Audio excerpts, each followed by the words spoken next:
I'd like to introduce Richard Green, who's going to a Brougham Award. Dave, Richard, I know will has some introduction about himself, so I won't introduce Richard, but I've known him for many years, so I look forward to you. Thank you. Thanks, Alan. And I assume apparently there's people online, which is actually a bit scary, but it's a huge honour for me to be here today, to be recognised by my peers and the Grasslands Trust and awarded this fantastic trophy, which is the Ray Brougham Trophy. And it was really special for me because it actually got awarded in North Otago back last November at the Grasslands Conference. And North Otago and Russell and Jock are here from North Otago, but that was where I actually started my career some 35 odd years ago. So it sort of felt like it completed the circle for me. But and it's also great to have so many friends here. That thanks for coming out as a renter crowd, and also some family here as well, which probably it's probably the first time my mother's here, Eleanor, and my father-in-law Mike, and eldest daughter Emma. So it's probably the first time that they've ever heard me speak, and they're not actually all that interested in agriculture. So it'll be interesting to see what they think. But I never knew Ray Brougham, but I know a lot of people, some people in this room actually did. And this trophy is actually about Ray's legacy. So even though I've heard about Ray all through my career, I didn't know him. I've actually done a bit of Googling of Ray and his background and tried to understand him a bit. And I think the reason he has touched so many people is that he was a real outgoing person from what I can make out. He was a real networker, and not just within DSIR Grasslands, but outside, a lot of farmers, a lot of farm advisors, and did a lot on the international stage, and always promoted New Zealand for grazing systems. I think what we all share here probably in common. He was also a real mentor of young people, and that's something that I still try, and even though I think I'm young myself, I still do mentor younger people than myself. But the other thing I really liked about Ray, just reading about him, is he's sort of a guy, I think the technical term is he got shit done and made things happen. And he was actually a guy who probably asked for forgiveness rather than permission. And that's something I can quite relate to as well, and I think we need to do more of. So, bit of a 2-minute background on me, and thank God Alan didn't do it, because up in Hamilton, John Carradis went on for about 10 minutes. It was very embarrassing. But, I started my career within the farm gate as a farm advisor in North Otago, and I had Jock Webster as my mentor. He also at Toastmasters told me I was bloody hopeless. I still remember that. He's probably going to give me feedback afterwards. But it was very much working with farmers, helping them achieve their goals, and probably one of the most satisfying times I've ever had in my career, actually working individually with farmers, and really grew up in those years. But then I actually went away from working within the farm gate and stepped outside the farm gate, which was the next 10 years of my career, and actually joined John McKenzie in Agricom back in the late 90s.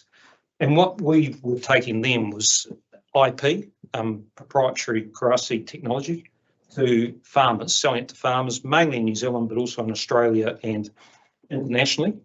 But again, it was that whole farm systems thing. Well, you're up front. Again, with that whole farm systems lens that I learned from farming, and the culture of Agricom still is today about how do you create value from the farm by using technology. And if the farm was in, trying to generate more feed in this time of the year, what could you do around Italians or hybrids or early flowering ryegrasses? How could you fill the holes during summer with lucerne or deep-rooted herbs or legumes? So it was that sort of whole thinking that has always been a big part of what I do. And we coined the phrase, and I think, Green, you still use it, pastures for profit, because that was always how I thought. How did you create win-wins and create profit down the supply chain? And then some 15 years ago, it's a long time ago now, I stepped out of the seed industry and have had a really interesting time working with a lot of different businesses, and not all farming, but different sorts of businesses, on governance boards and perhaps as a shareholder in them as well. But I've still taken that farm systems thinking about how, if you make a change in one part of the business, how do you get a synergistic impact on that and somewhere else in the business, or a negative impact? And how do you actually know that's coming and think that through? So over the years, I've learned how to probably be a lot more strategic in my thinking. And some of the things I just wanted, probably some of the big things that have shaped my thinking and probably my talk therefore today, and I thought I should get them out right at the start, but I'm a big one about, I think clarity of vision and clear goals are really critical for business success. And as someone tells me frequently, hope is not a very good strategy. And I really think that when you look at farming, a lot of farmers are trained as operational thinkers and execute very well at an operational level, but they've never been really trained at the strategic level. And sometimes it's a strength I bring, but strategic thinking is also a strength and a weakness, because operational excellence is really critical in a farm as well. So that bigger farms can often have both within their farming business, but if in the absence of that, you'll generally find their operational thinkers not strategic. The other thing I've learned is business is a real team sport, and it's the strengths and weaknesses of a team is really important. And in a lot of smaller businesses, again, it's difficult to get that unless you're prepared to use outside expertise. So the other thing I've seen globally is the good news is that people do want our products, and they'll probably always want our products, but they only want to pay what they need to get them. And brand NZ isn't a winning ticket. It's a ticket to the game, and it probably gets us in the right stadiums. But when we're there, we've got to do the next bit to create value. So being a good farmer and having all your energy and focus within the farm gate used to be all we needed to do to succeed. It used to be a real winning strategy. So the farmers I used to see that focused on yearly productivity gains and really cut costs out of the system followed Peter Alexander and got their farm working expenses below 57% of gross income, debt servicing and rent no more than 25%.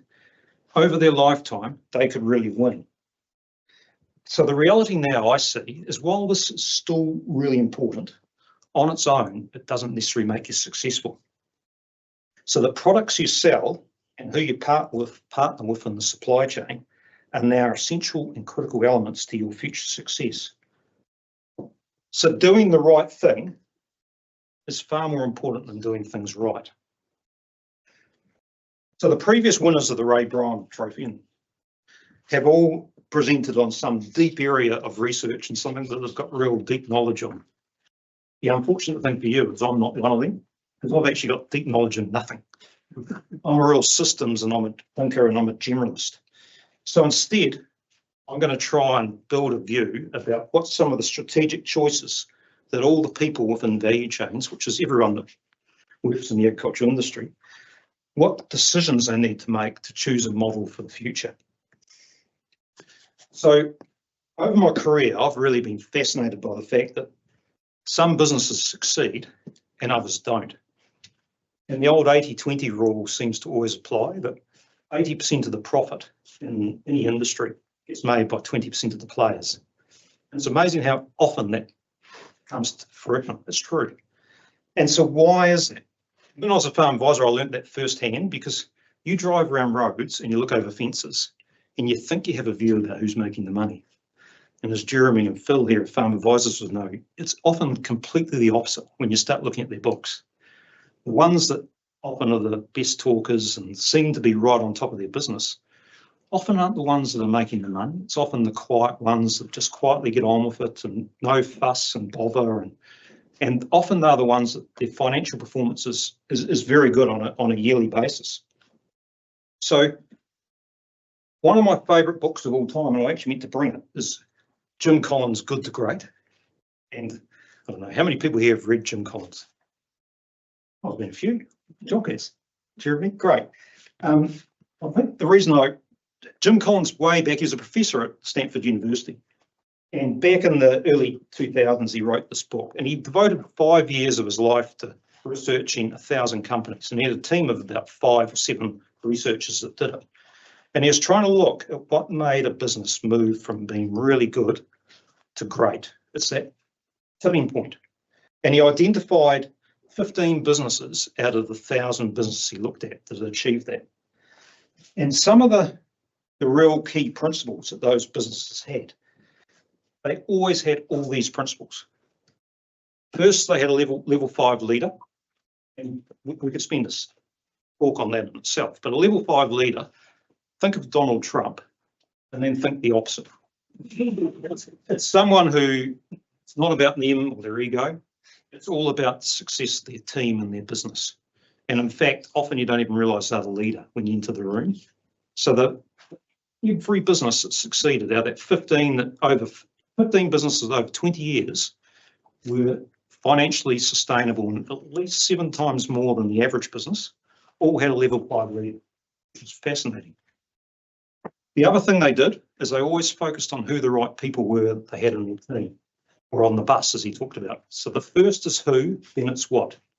To get the right people on the bus and the wrong people off the bus was the big, big focus. And a lot of that's culture. And then the next thing they always did was confronted the brutal facts, which is know where the shit is, know what's going wrong, know what the headwinds are, be absolutely honest and realistic about the things that aren't working in your business. And then they had this one big idea that he called the hedgehog concept. And this is the magic I was looking for, and I'll come back to this. But a hedgehog, apparently the parable, Greek parable, there's a fox and there's a hedgehog. And the fox is really cunning and it darts around and it's everywhere. The hedgehog can only do one thing, and it does it really well, and that was roll itself into a ball and defend itself with spikes. So in every business that was successful, they did one thing really well.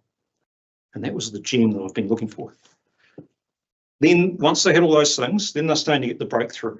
But they had to get a disciplined culture in the business and do that repeatable. They couldn't get bored and change and take risks. They just had to keep doing what was working and keep doing it well. And then they used technology to support them. They didn't try and jump at technology just to see what it did. They knew quite clearly what role they wanted to play. And they were the successful businesses that had all those elements. So the hedgehog concept, and I'll tell you why I was trying to come from here later, look at this. But what he talked about and found that the one big thing was the intersection of the 3 circles. Those that have read Good to Great might remember this. What are you deeply passionate about in your business? What drives your economic engine? And what can you be the best in the world? And I think when you look at farming, I think we know what we're deeply passionate about. Animals and grass, and whether it's the environment and making that place better than it was when you started there. And I think most people share that. We often know what drives our economic engine. Perhaps we're not totally clear on that, but we've got a fair idea. But I don't think we've got any bloody idea at all what we can be the best in the world at. And this model doesn't actually work that out either. And it's sort of a strategic model. I get it. Strategy, it's where we've got to aim, and I'll come back to that later. That's where we want to be in that sweet spot. But it doesn't actually help you identify what we have to go, or the thinking we've got to go through to get there. So that's the concept we're trying to achieve. We're trying to achieve good to great in farming businesses. And I think we can level 5 leadership. We've got all that. We've got face the brutal facts. Well, that's easy. But I think we've got to nail this better than we are at the moment. So I want to come back to that. But at the same time, we're trying to identify our sweet spot here on the hedgehog. The world keeps changing around us. So this does shuffle a bit. And just if you look in my short, well, in the last 10 years, some of the things that have changed. And, you know, scale, competitors globally. You know, I think this is Brazil, but, you know, that's probably some form of grain. But, and if you've been to Brazil, you know, and I haven't been for years, but technology, cheap labour, government subsidies, scale, and lots of investment now starting to flow into infrastructure. So in some commodities, they just win globally, and that's just a reality. The photo I got from one of those mega dairies in, I think it's California, but the US, with over 10,000 cows in one operation, totally, you know, feedlotted. So, but they measure everything on every cow. They capture all their emissions. And you think of the big data that we're starting to get now and analysing it through AI tools. Some of these big players are now starting to really drive their cost structures down. So there's some competition coming that probably we haven't had before.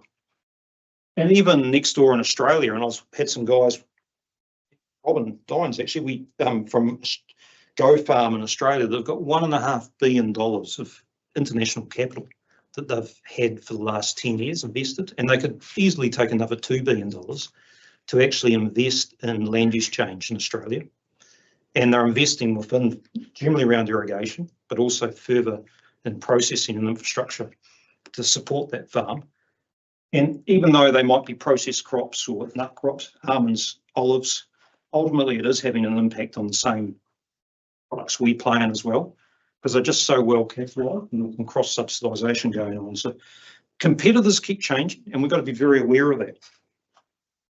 I think the other thing that's changed a lot, and I hadn't appreciated this at the time, but our productivity in New Zealand's really taken a dive on farm. And historically, if you look, and I think Dave Chapman showed this at his Ray Brougham a couple of years ago in terms of pasture production had flatlined.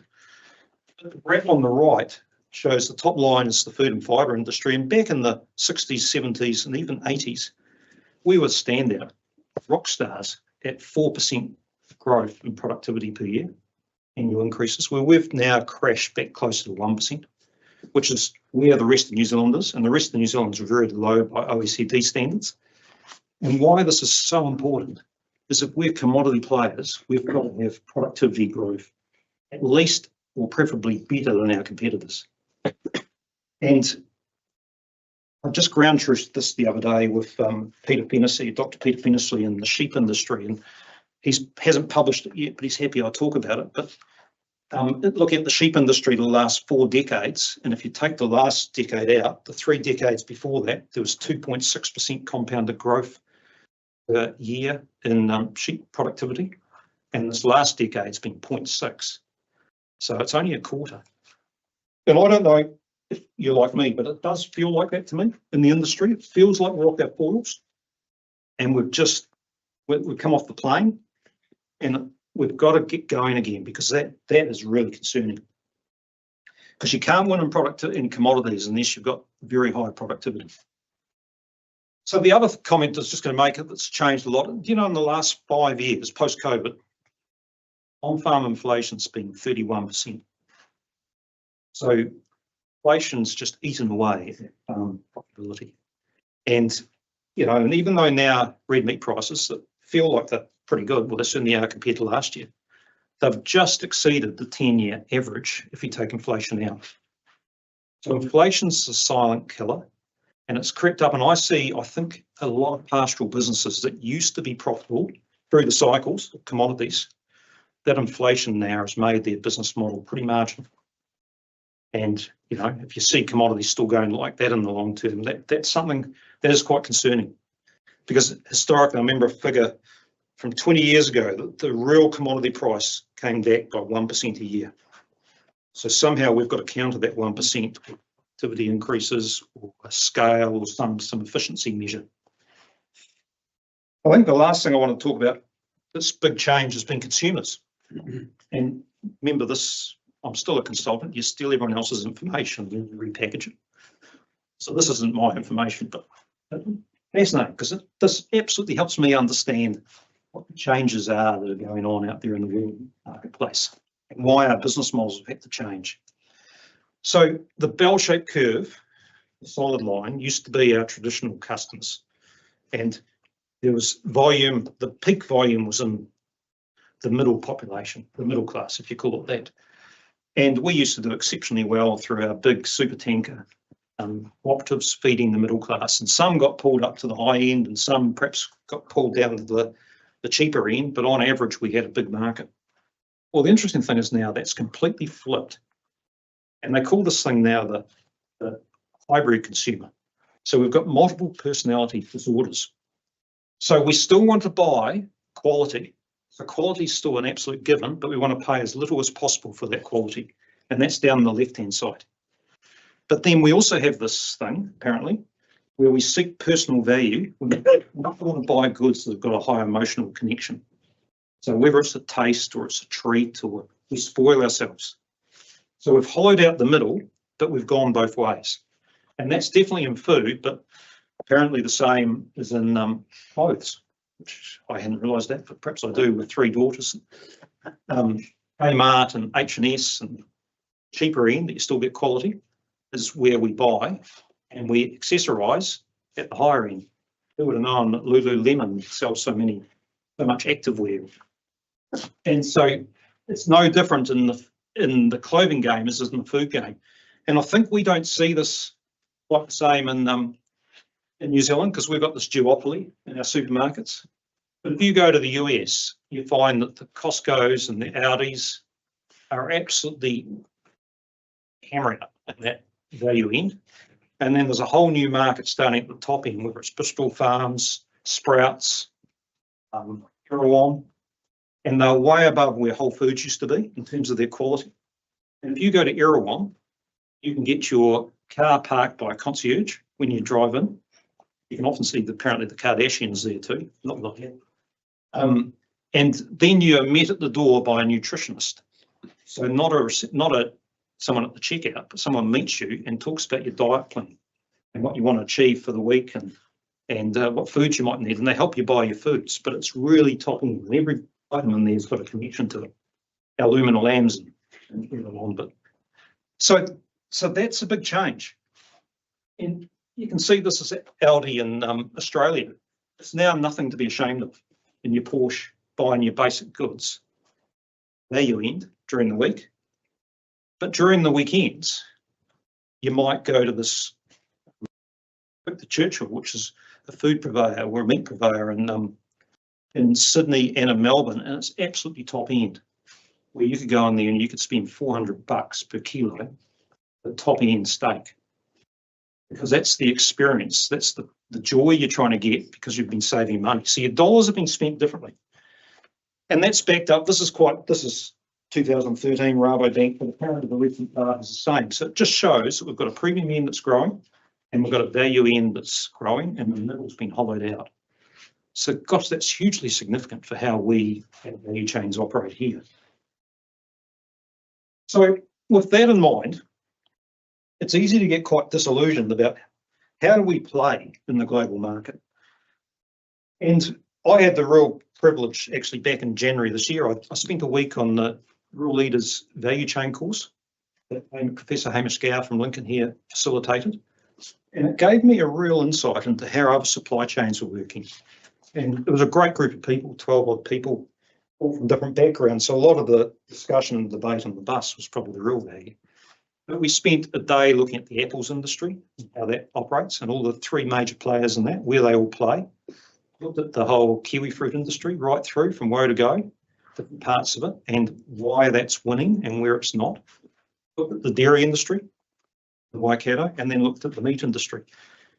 And one of the concepts that Hamish introduced us to was another model by this bloke, Michael Peter. And it's a model that was done in the 80s called the value discipline model. It hasn't had a lot of, it's been used for strategic planning, but it hasn't really had a lot of air coverage.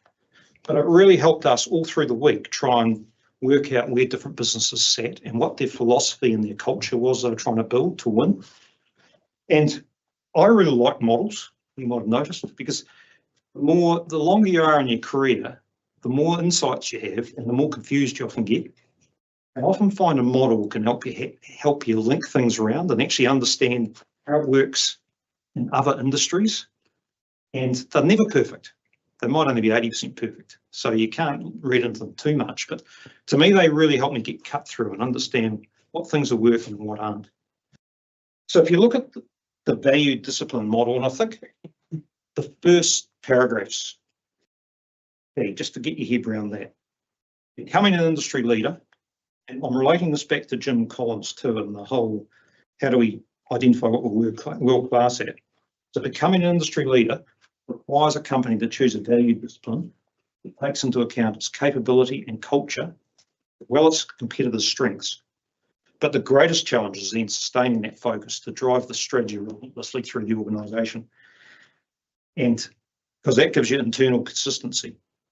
And I think the next paragraph talks about lots of companies falter because it actually gets hard being that disciplined about what value discipline am I driving. So it's really exciting stuff. I'm sure you'd agree, but if we just delve into it a bit, the thing I like about it, it's a triangle, so it's not that complex. It's got three corners on the triangle. And to me, it's a way of describing and defining that where a business wants to focus so that everyone can win. And I guess that means it's probably the culture you're developing of an organisation. And there's three corners, and I couldn't delete Hamish Gower's pictures of companies he said operate there, but so that's giving you a bit of insight. So operational excellence is how do you lead your industry in price and convenience? And if you think of operational excellence, think of that bottom end, that value end of that triangle, that hybrid consumer. That's where they're absolutely playing. So it's still got quality, has to have quality, but they've got to drive it from a lens of operational excellence and drive costs out. Customer intimacy, and Rocket Apples there is perhaps, and Tallies is put up as the example of operational excellence. And I think those that know Tallies sit across meat, milk, vegetables, seafood. That's their whole model. How can they supply high quality protein, cheap globally? And they do it exceptionally well. Rocket Apples, they've got a, don't know if you've seen the package, Rocket Apples in their packaging. They win customer intimacy because they've solved a problem for the customer that's around the healthy snack food. It's actually their packaging, give them the convenience where they can be in 7-Elevens or petrol stations when you need a healthy quick snack, when the other options are chocolate or muesli bars or something that's got a lot more sugar. So that's why they're seen as a customer intimacy business. And then, because that's about tailoring, customer intimacy, continually tailoring and shaping products and services to fit an increasingly refined definition of our customer. So it's getting our customer niche smaller and smaller, and then really laser focused targeting that niche to give them something that solves their problems. And the other one's product leadership. And I want to go through these a bit more later on, but that's about giving the best product and constantly having a stream of products. So it might be generation 1, then it's generation 2, then it's generation 3. And particularly if you think of Zespri Gold, Zespri is a real standout there, because even though that came out to solve a PSA problem, it's been an unbelievable product, or cultivar, both from a yield and consistency, but also storage through the value chain, and also taste for the consumer. So Zespri's challenge now is how do they keep bringing out new cultivars that meet that same, fit their product leadership culture, the value discipline that they're actually targeting. So there are the three different value disciplines. If you're trying to win in operational excellence, you've got to drive costs out of your business on a yearly basis. And that normally just comes from increasing productivity and scale. So your average cost area efficiency index is improving every year. You've got to have really high, if you're a processing plant that buys in and sells, you've got to have really efficient use of stainless steel and efficient supply in and out of that business to win. They generally try and control everything they can, so they don't partner that lot. Apparently a lot of operational excellence businesses, they really hold on to what they control what they can control, so they can actually drive the synergies and the costs out of that part of the business. And they generally don't lead an industry. Tallies is a good example of that. But they're fast followers, because if their customers want something, they have to be able to provide it. But they don't lead because that actually is sunk cost that they often can't afford to have mistakes in their business model. Innovation's outsourced, and it's not normally done in-house. So for operationally focused businesses to win, they need to deliver high quality products to consumers at globally competitive prices. And I would have said 20 years ago, almost all New Zealand's food and fibre industry was in that operational excellence value discipline. And many still are. So back 20 years ago, we had a competitive, compelling cost advantage probably over a lot of our products. And things have changed in some industries. So if you look at the farming sector, within a farming sector that can really win, I still think, well, we thought in the bus, in our value chain, in this area is actually the New Zealand dairy industry. And it's still winning in operational excellence. And if you look at the Rabobank recent data that came out in January about the costs of producing milk globally, New Zealand still has a significant advantage over the rest of the world. albeit that some places like California or the US are starting to tilt down, but we're still 20% less than California. So on the ground producing milk, our break-even point is lower than our competitors. And then when you start looking within the value chain, they're actually extremely efficient factories, our processing factories, both, robotic and optimizing plants, and also the whole flow of milk into them. And I think partly that's done because, or partly the result of that is that results from our dairy regulations and the way the milk price is actually set, because milk price is set by what global dairy trade is, less what an efficient factory would, the charge of an efficient factory to process that milk. And so you have to be an efficient factory or you can't actually make any money out of the dairy regulations. And off that's the cost of capital, and then 100% of the balance gets paid to farmers. So it forces efficient plants as operational excellence. So I think that's the reason that the dairy models continue to really grow, and it's been the real rock star of the New Zealand pastoral sector. And we'll just talk about that a bit more later on, but just go to the next product discipline, the value discipline, which is product leadership. And so to succeed in this value discipline, you've got to be continuously providing the best products for your customer. And I mean, this is the seed industry here. It's based on IP, and it's as is Zespri, as is the apples industry. And you really need to have an innovation culture in that business and a long-term investment mindset that over the long term will build a pipeline of products. And as John always used to tell me, it's like a conveyor belt where your bags come off. You don't always have to take a product off, but it's there to go around and improve for next time. So you've got to have a pipeline, because when you brand yourself there, it's like Zespri have, you've always got to be looking for innovations, or you need generation 2 and 3 and 4 products that keep coming along. So these industries have a supply chain captain when you're in product leadership that coordinates the whole supply chain. That's often about protecting the IP, but it also helps drive efficiencies. These businesses in product leadership are branded around their core values so that consumers know what they stand for as a business. Generally, they have really excellent creative staff. I'm sure Dave Green will say there's a few exceptions to that.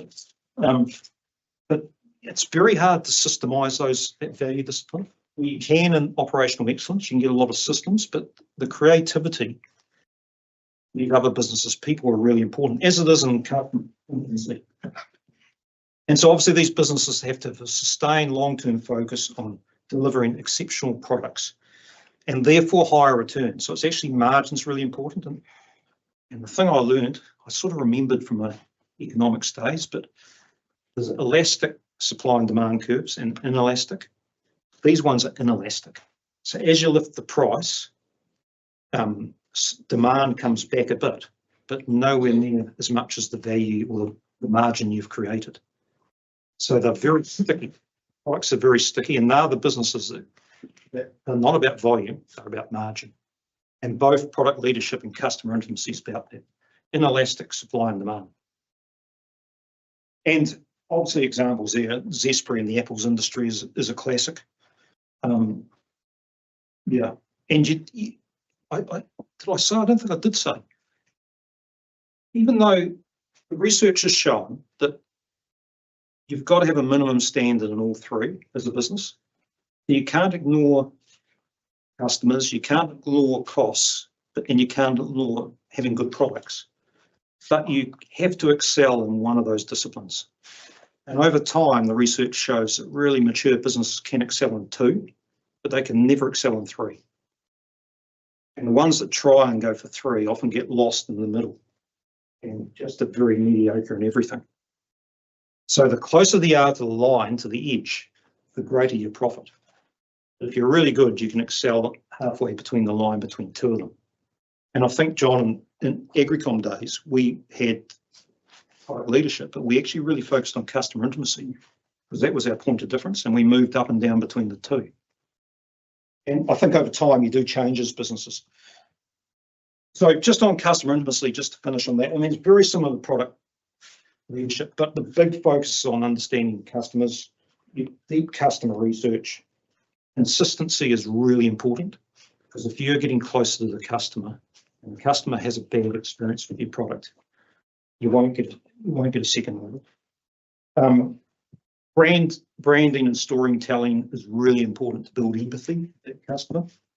These businesses are generally very capital light. They don't invest a lot in buildings or inventory. They have to, but particularly they'll contract out a lot of their processing, because things change and they design their supply chain from their customer bank. So if their customers' needs change, their supply chain changes. So they don't want to be in bricks and mortar.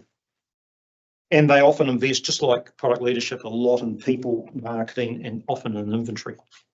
And the example I want to give here was actually our alumina lamb business that I'm deeply involved in. And we've got Steve Brown, the general manager here, and Tiffany and Olivia too from Headwaters and High Health Alliance. But this was a business that, with a group of farmers that were sitting in operational excellence and felt they needed to improve their breed of sheep that they had. And they needed a breed of sheep, and this is 20 odd years ago, that needed to be more resilient. Basically, they're trying to drop their death rate in the hills and improve lamb survival. And they also knew the challenges of drench resistance and all those sort of things were coming as well. So they bred a breed of sheep with a guy, Andy Ramsden, was the founder, and they ended up, X number of years later, really happy with where they ended up with this breed of sheep that survived better. And when they retrospectively partnered with science, and that was the other key, they partnered with science, they started to look at why. What have we achieved? And they found that they'd actually been actively selecting for more meat in those lambs, or more fat, and therefore the animals survived better as a lamb when they're born. And when they looked at the fat, it was intermuscular fat, not subterraneous fat. So it was actually inside the meat, which was a fluke, to be fair. It was a complete fluke. So it was like Wagyu. And then they started looking at that and found they had good fats, not bad fats, and they had more polyunsaturated fats, which is a lot of that's around mouth taste. So they thought, wow, this is interesting. What can we do with this? And this is a really innovative group of farmers that were trying to move from operational excellence and didn't realise at the time, but they moved into customer intimacy.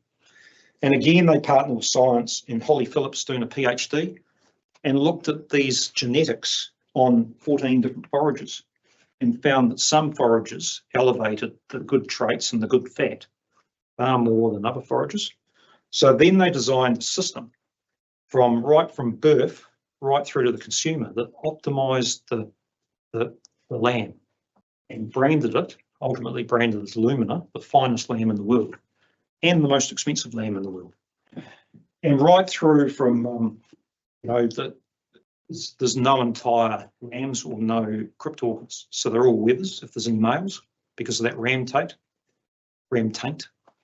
Then and then the last 6 weeks of their life, they're all on this finishing mix. We call it Lumina finishing mix, which is a herb and various legumes that improve the polyunsaturated fats and also the IMF, but any high energy food will do that.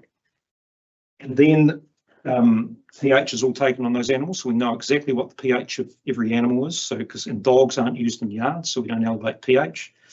And then when they're processed, there's some proprietary cuts we've developed with chefs. Then they're aged for 21 days, the product, because we know that brings out the flavours better as well. And then we sell to over 1,000 high-end restaurants and food service globally. In over 17 years, we've built a business. Sounds easy. Been bloody hard, and it's been about 3 near-death experiences.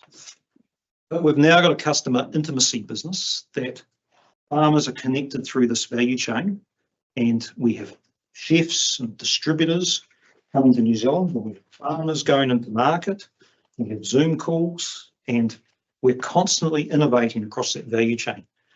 And it's really exciting, and this year we're going to do 238,200 lambs, Steve, and in a Lumina box, and we are not scared of 1 million plus lambs. You can see that by just doing what we're doing better. We've got 7 offshore people now in market, exclusively on Lumina. We are creating margins at the gross level, top line level, about $50 per lamb of commodities. And again, we think we can double that, and we know how to do that. Steve's just arrived back from 2.5 weeks up in Asia, so I'm deep keen to find that. He tells me that's reasonably conservative now, so that's good. So that's an example of a customer intimacy business, and there are other examples like Lewis Road Creamery is one that comes to mind, and First Light Foods, Atkins Ranch. So there's actually a few starting to develop. So I think my point there, if you try and be all things to everyone, you get lost in the middle, that kind of mediocrity. You don't want to be there. Lose traction. So I think the thing, it's all well and good, but where do you want to play? And, there's no right or wrong. It's actually where do I want to play to win? And the reality is to move out of operational excellence into those other disciplines is actually really difficult. They're quite different skills. Operational excellence, it's all about efficiency, sales, cost control, control of everything actually. And you move across that fracture line, and the other two ones, your drivers become marketing, brands, cooperation, partnerships, customer insight, intellectual property, and supply chain coordination. And we don't do a lot of training around those sort of things. We don't invest in those sort of people. We've actually spent our whole life, education systems, government funding, regulations are all actually around building operational excellence businesses. So it's not easy. And a lot of us see opportunities across there, but it's actually very difficult. And finance is a big thing too. It takes a lot of capital. If we're going to break across that line, we've got to probably be serious about how we partner with international capital as well. And I think the other thing is probably some researchers in this room to move from operational excellence into those others. You've actually got to the deep science. You've got to find your points of differentiation and difference that you could actually build value and create value around. And how do you then build moats around that? Moats being perhaps patents or trade secrets or something, so you can actually capture that value and stay ahead of your competitors. So R&D is critical on this whole thing.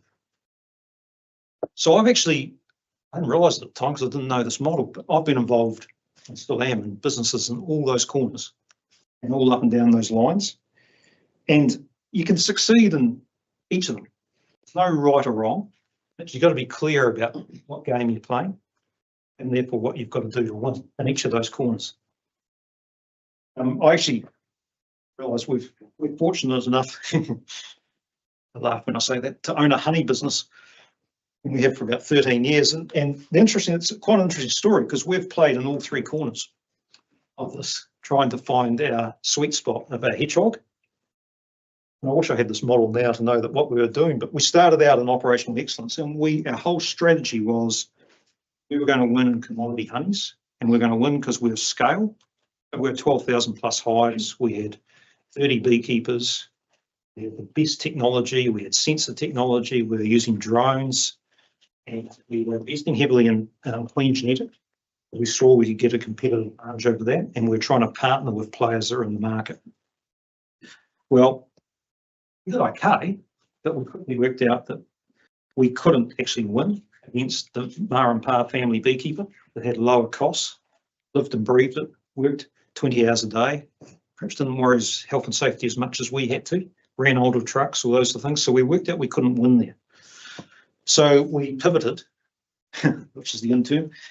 So we got to the stage we couldn't keep funding it, and we went into customer intimacy because we thought, right, we're still going to be honey producers, but we're going to go and build our own brands globally and create relationships and build back from customers globally. And we had some real success doing that in Japan, and so that gave us confidence to go into the UK and the US. And we have moderate success there. We've built brands, we're in lots of channels, but we probably didn't create a big difference from our competitors. So again, I'm coming from how do we win? Good to great. How do we turn from a good business to a great business? So given there was only one more value discipline to try, we're now playing far more in product leadership, which is about innovations. So we're now about the innovations we can do with New Zealand honey. And, we feed through our channels that we've got globally, and that might be honey lollies, gummies, into honey within sports shots that reduce, and they're actually a nutraceutical, and we've licensed some technology.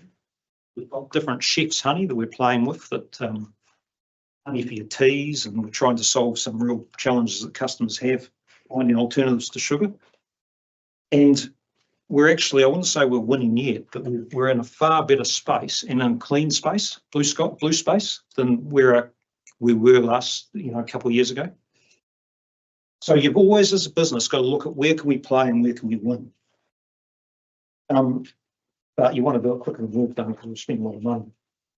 So I think when you understand this value discipline model, for me, it helped me look at different sectors and say, right, where do different sectors play? And you look at the apples. Apples clearly used to be Granny Smith, and we played in the operational excellence space. And we probably did pretty well there. When the rest of the world caught up, we weren't doing as well. And then IP came along, and some companies invested. And now we've segmented the market, whether it's MV or Dazzle or Rocket or Pink Lady, and we've created a whole lot of new markets and really grown that market. So we've moved into a product leadership model, and we don't play in that operational excellence space, although some companies still have to keep focused on cost and they play up and down that line, but it's around IP.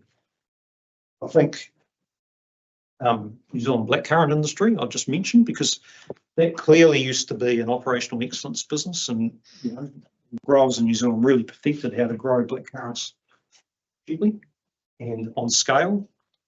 And European competitors are also cheaper labour and all those issues. And so our customer was primarily Ribena, selling concentrate blackcurrants. And the day that they took European blackcurrant concentrate rather than New Zealand, because it was cheaper, the New Zealand industry imploded. But those that could still hang on worked out that we've been playing in the wrong game. Perhaps shouldn't be selling blackcurrants. We should be selling the anthocyan within the antioxidant within the blackcurrant. And New Zealand, for some reason, has at least double the quantity of anthocyans in their blackcurrants, which is the brain health antioxidant. And so now there's products starting to evolve out of blackcurrant, New Zealand blackcurrants, that are sold with higher levels of anthocyan.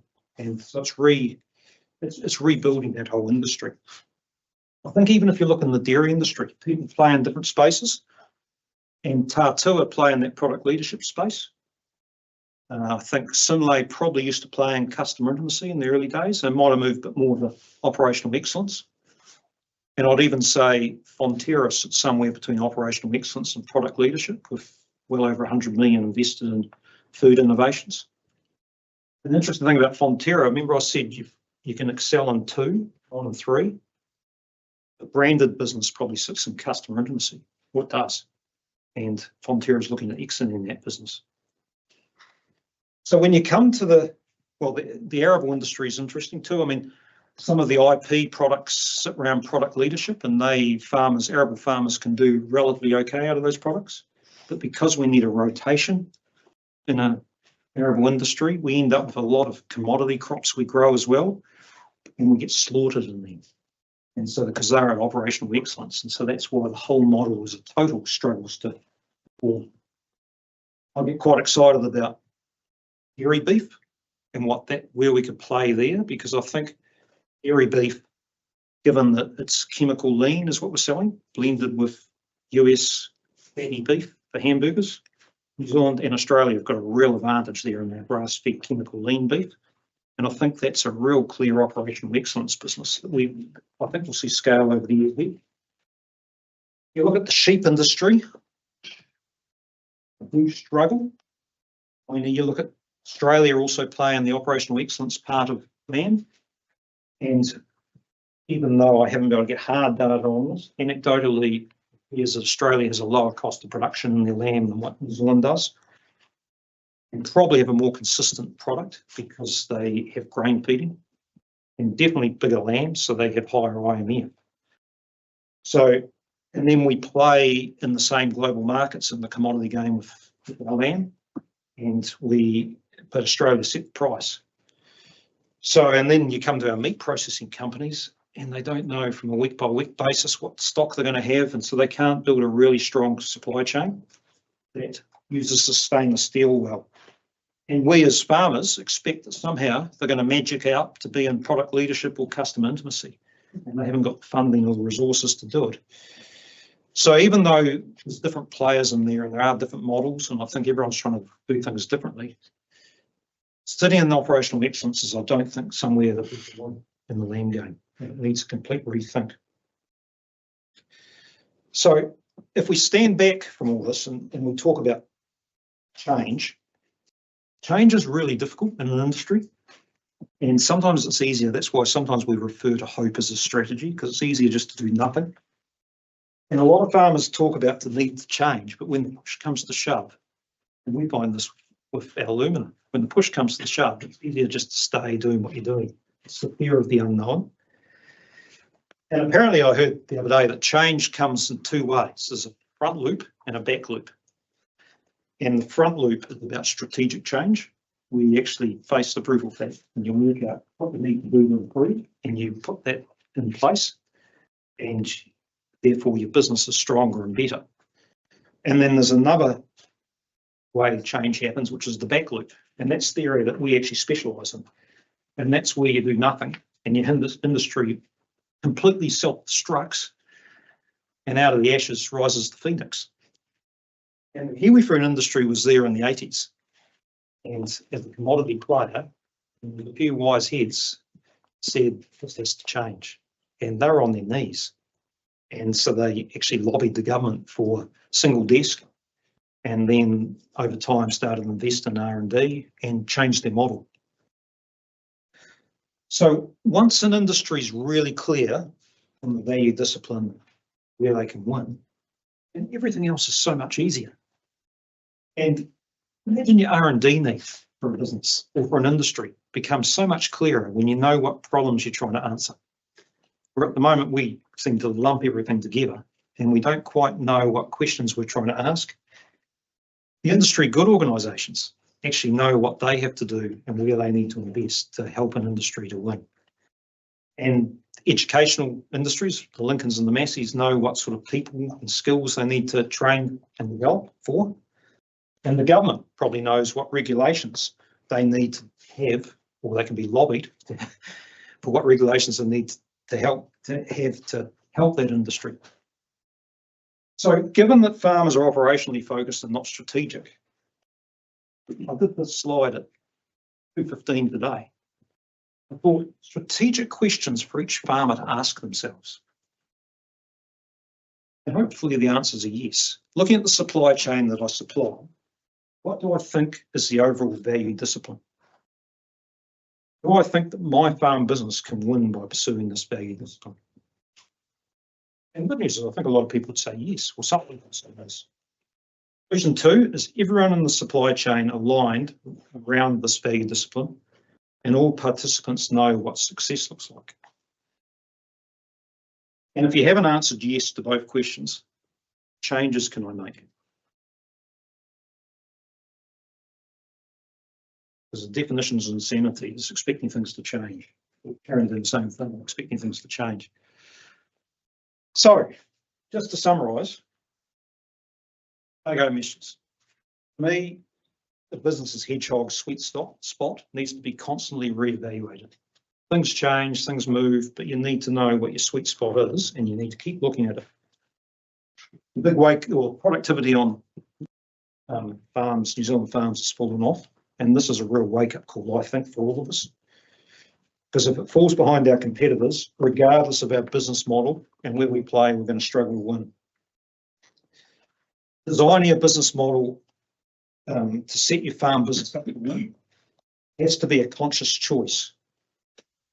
And you need to then decide who you want to partner with in that value chain that shares that same value discipline model.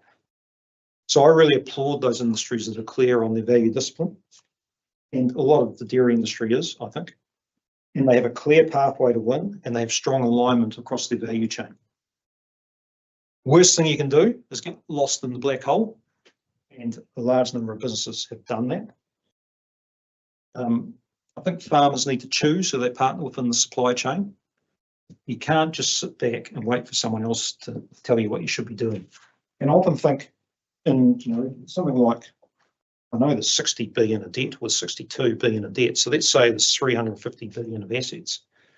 And the marketing / processing companies might be 10% of that.